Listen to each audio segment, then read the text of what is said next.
So, ayan guys, lalabas ako ng bahay. Maglalakad ako, pero tignan niyo. Hawak-hawak ako, ayokong paalisin. Subli na ang madamdama. Agsubli na. Aman! Ang kakabaya, magluko-luko, kumatay ako. Abay, nagluko na kuhaan. Magnana lang jiwar. Maglalaw ka. Aman! Aman! Pagbiit lang. Saan? Ayaw. Guys, ayaw ko payagan lumabas. Naglalakad lang ako eh. Magnana lang. Ano? Magnana. Kakabaya nga pumanaw. Aman! Kakabaya ako kaluko. Loko-loko na pala yung maglalakad lang, guys. Okay, bye! Update, guys. Wala tayo. Hindi kasi ako pinapayagan eh. Hindi ako pinapayagan ni Lola. Hindi ako pinapayagan maglakad. Gusto niya kasi lagi may kasama. That's why. Pero yan, nakatakas tayo.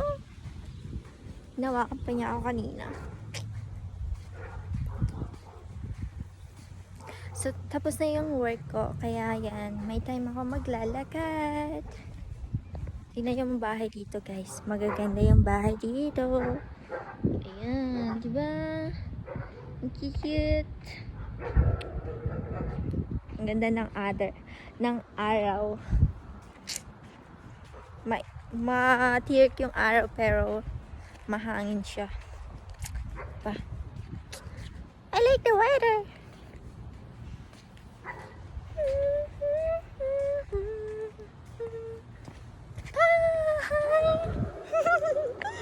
Ang cute ng flowers, oh.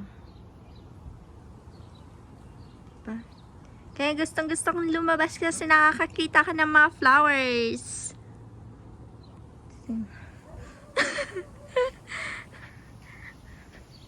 May purple. Tignan natin, guys. Diba? Diba? Ang ganda ng harap ng bahay nila, diba? Oh, may kalansay pa. May sunflowers pa dun, guys. Diba? Cute neto, ah. Diba, guys? Oh, diba? May roses pa dun. Ito yung gustong-gusto ko pag lumalabas ako. Kakakita ko na. Ang kikit. Itutur ko kaya sa mga bahay nang hindi ko kilala. Tignan nyo, guys. Ang ganda ng flowers dito din. Ah, diba? Ang ganda ng flowers nila. Ito naman ang laki ng ano. Ano to? Oh, parang tawag na. Kalimutan ka na yung pangalan. Laki ah. Diba? Laki. So yun. Yun lang. Iikot ulit tayo.